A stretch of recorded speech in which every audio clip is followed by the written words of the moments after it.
AI made simple live. Recently, I was in El Salvador and I was attending a Bitcoin conference.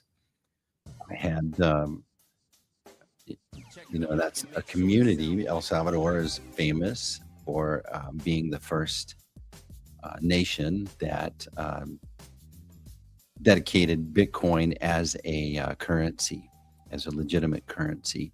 It's a big deal. And so it made sense that Bitcoin conference was being held there. But one of the main sponsors was a company called Steak and Shake. And it was interesting because Steak and Shake, about a year ago, started accepting Bitcoin as payment for their food. So you could go into the store, order the food, and pay with Bitcoin. And it was when I first heard about it, I thought, that's cool. But what's the upside for Steak and Shake there? Well, what they were doing was aligning their purpose with their niche audience, meaning that, we go through our lives and we like brands, we like sports teams, we like certain churches, or we, we, we allow certain brands. We may wear a shirt with the logo of a sports team or a product or a country or whatever it may be, but we do that because we have a self identity. We see our self as we move through the world in a particular way. And if a brand is congruent with how we see ourselves, then we don't mind wearing it. We don't mind buying their product. And so back to Steak and Shake. Steak and Shake saw that the folks that used Bitcoin, um, they want a, a brand, a fast food brand that they can be loyal to, and so being taking Bitcoin brought an audience that looks at the world a little bit different. They want to pay with Bitcoin. They want Generally they want clean food, and so when we go and look at their website,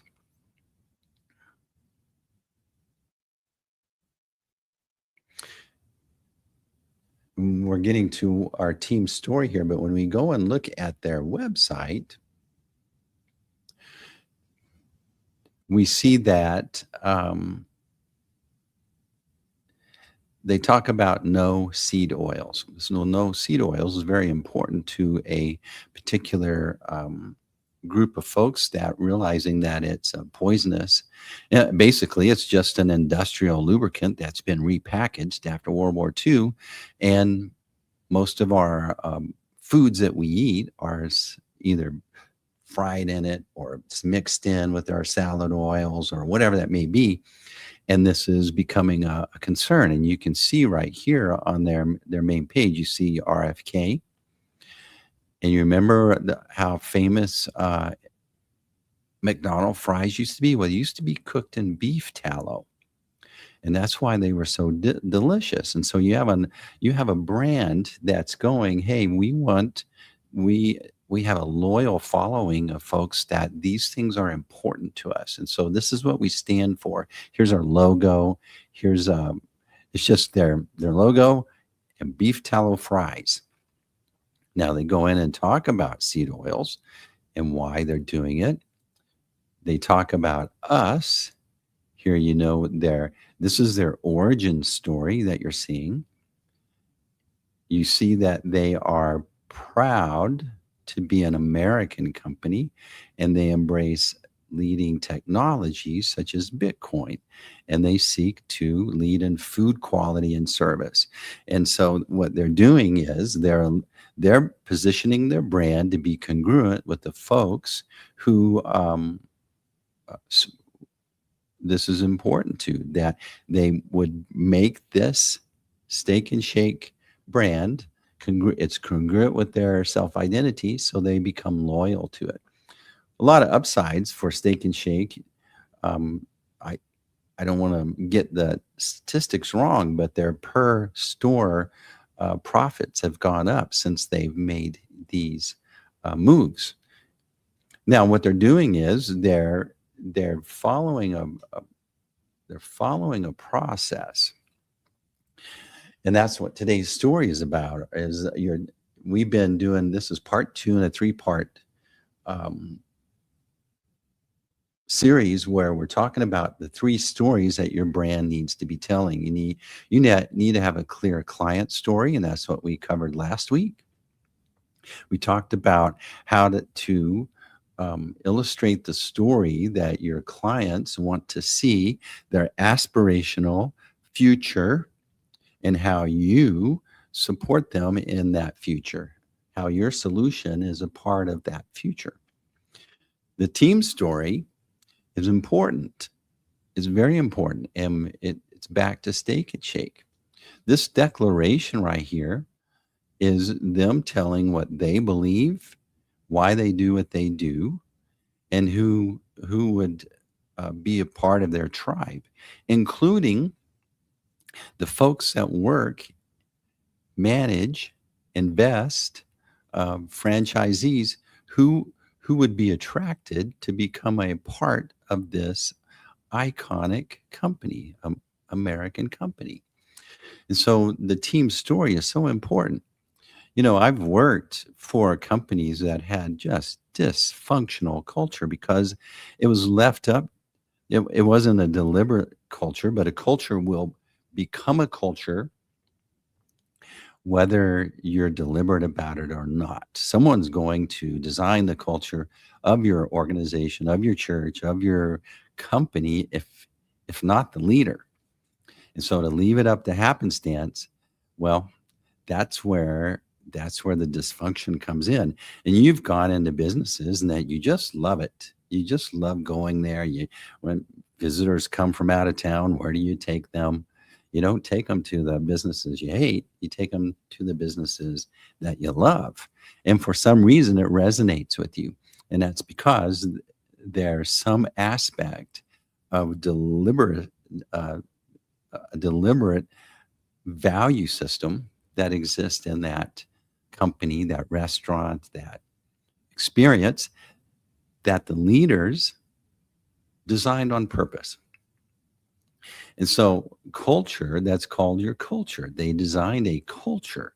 And that culture is like this invisible hand that helps people be treated when no one's watching a certain way. It's how problems get solved. I've been in organizations where some people were great with customers, and then the other people in that organization despised customers. And when it went from when the experience went from the people that loved customers, and in that production line ended up with someone in that organization that hated customers, and there was a big turmoil, turnover, attrition, bad reviews, etc. And so if that's not a central part of an organization, the specific culture, well, you're going to attract people that don't like customers in some respects. And that's why it feels off. And that's why you don't go back. It impacts how problems are solved. I was in some companies where I almost felt guilty just solving a problem right away, because I knew I would get in trouble later or get questioned, or it would be an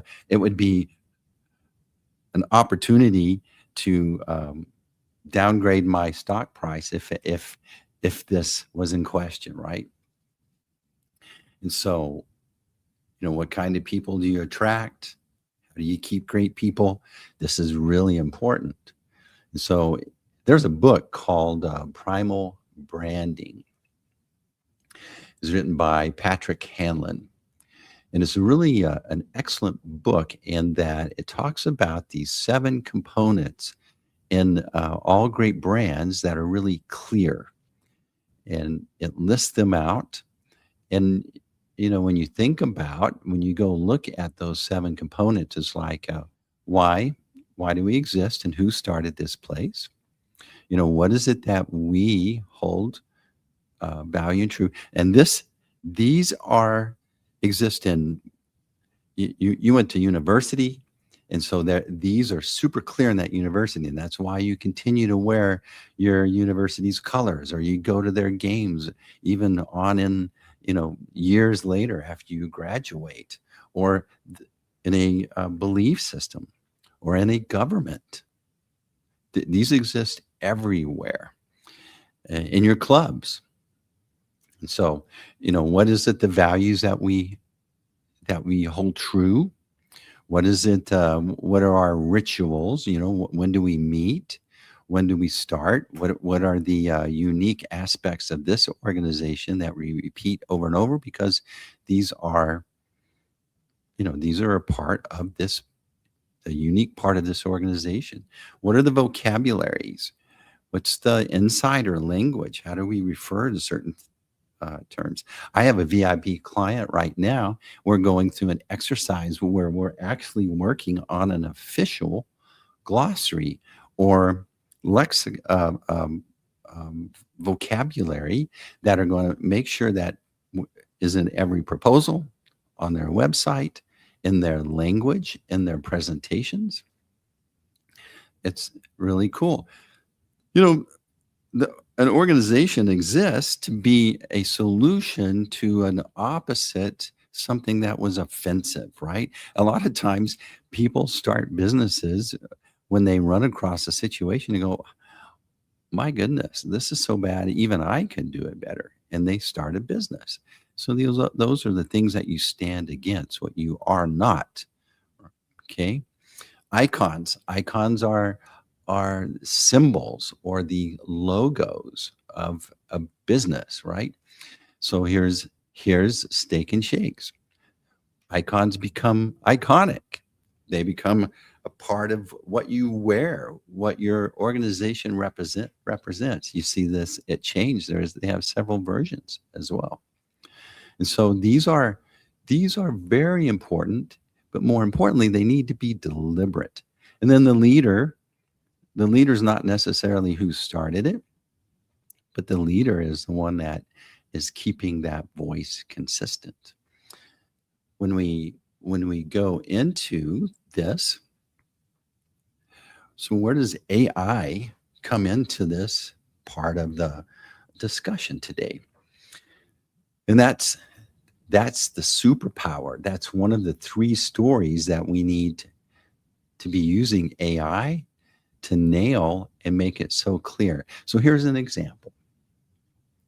This is an infographic generated by Notebook LM. AI took the essence of today's discussion and put it into an easy to understand visual flow that just hits on all the pieces.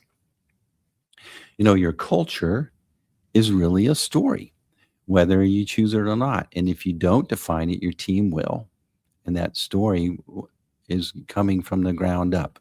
And so imagine companies that you've worked with, or there locally, there was this great car wash. And I even knew the guys. It is one of the best car washes in town. Loved going, always worked, everything. Venture capital bought them out. Then it became a train wreck. Why? When it went from the original founders and what they saw as a great experience with car washing, and then some venture capital comes in and takes it over, and it's just, you go the next time, what happened? Am I on a different planet? Well, in reality, you are, because that belief system did not translate over. And so their culture was destroyed in that handoff. You have whatever was there deteriorated. You had good employees probably leave because the management was not what what it used to be, right? Your customers come in, they go, this sucks. Then they leave and they have to start all over until they get their story straight. And oftentimes in a venture capital situation, culture is like it's all about profit is their culture. And so the experience is is not a priority. And that's why a handoff feels good. Feels wrong. You've had restaurants that you loved, you had companies that you went to, and then they got sold out. And that's what's happening is that the culture is secondary, if not anything, or the culture that was absorbed was a toxic culture that absorbed that company into their bigger system. And so this is something that you can define, you can be deliberate, you can be this is what makes a great leader, but you have to get clear what your story is, and then you have to curate it. You have to just like art, these archaeologists, they go out and they dig up these old places, and what do they find? They find these little clues and remnants of a civilization, and they pick those things up, they dust them off, and where do they end up? In a museum, in a nice presentation that puts together the story of that culture, of that civilization, of that time.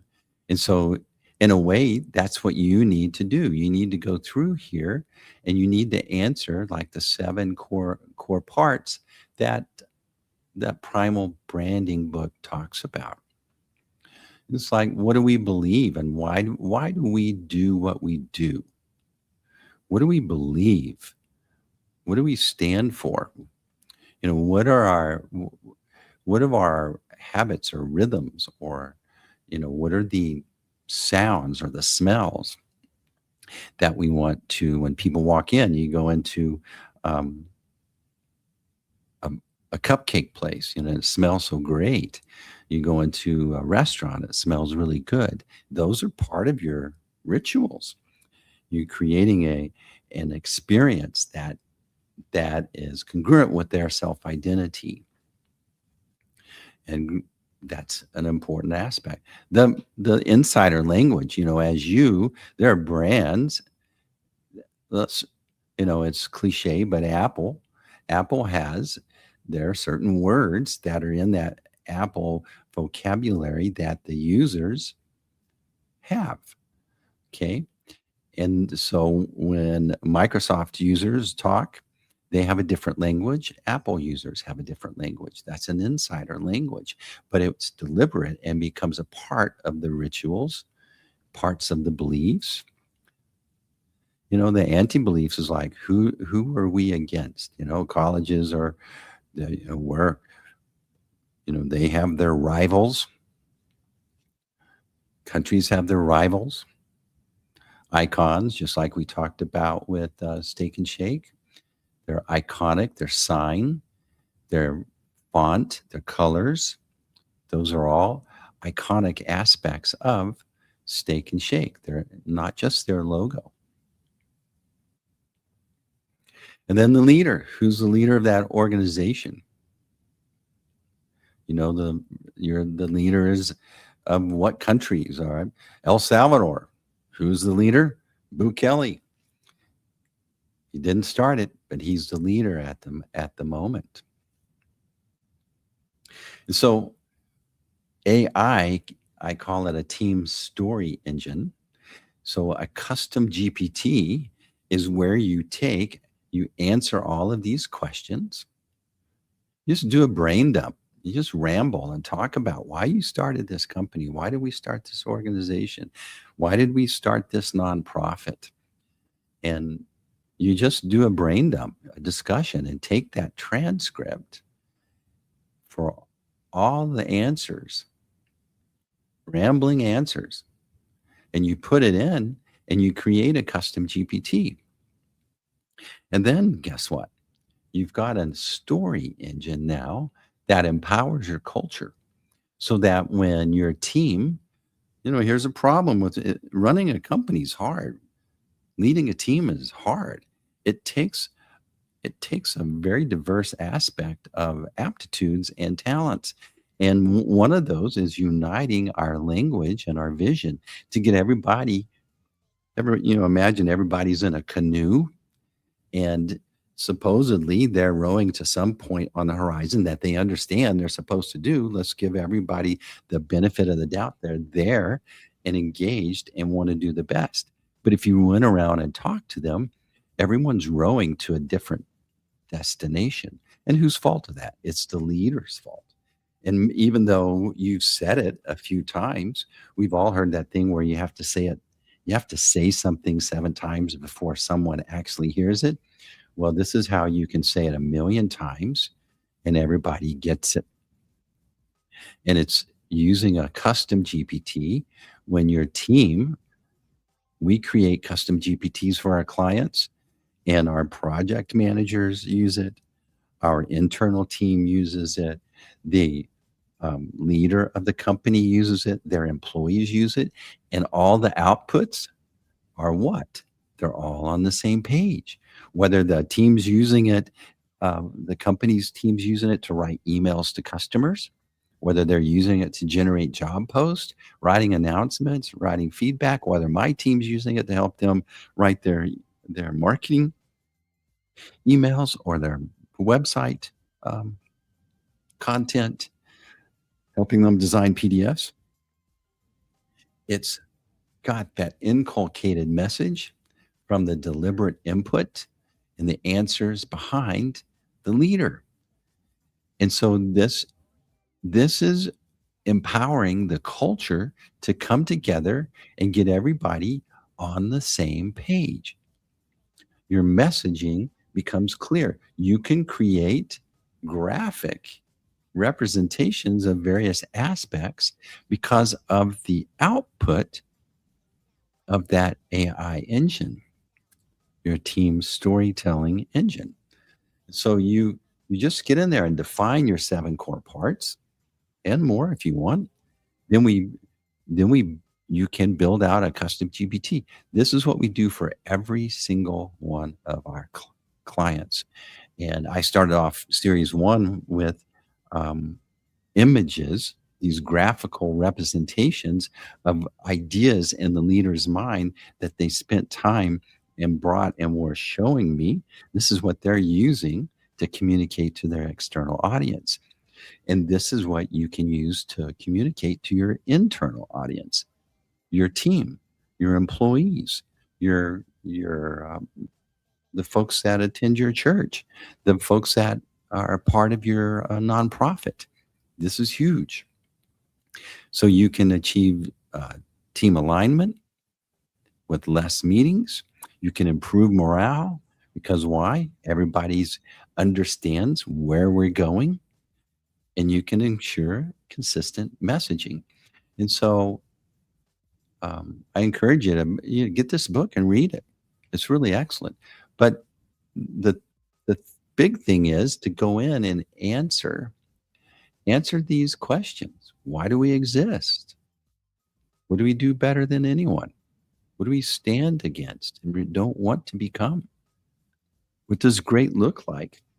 What are the internal words and phrases that, and then put that into a custom GPT. And if that's something that you need some help with, well, I'm your man. So we learned today, it's like your culture is important.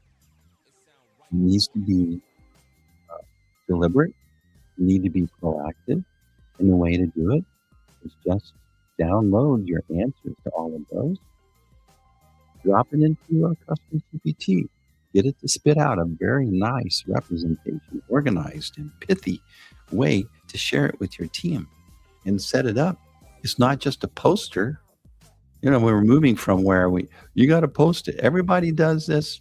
Oh, yeah, we did our mission and visions. This makes it living. This is a living way to put it into action. Take some action. Action creates opportunities, right? Hey, I've got this link tree Speaking of custom GPTs, I made you some great custom GPTs here. Your 2026 business planning partner.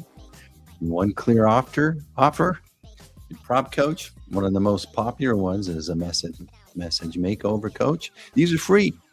Just go to roionline.com/linktree. Click on it. Takes you to your custom GPT and get busy.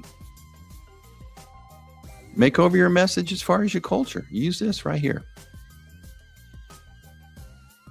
I got a great newsletter. It goes out to over, I think, 20,000 people now. This is where you can sign up. Great resources there, good messaging. And then, Steve, I want to get one of these going for my culture. Go to roionline.com/custom GPT. Schedule a session with me and let's connect.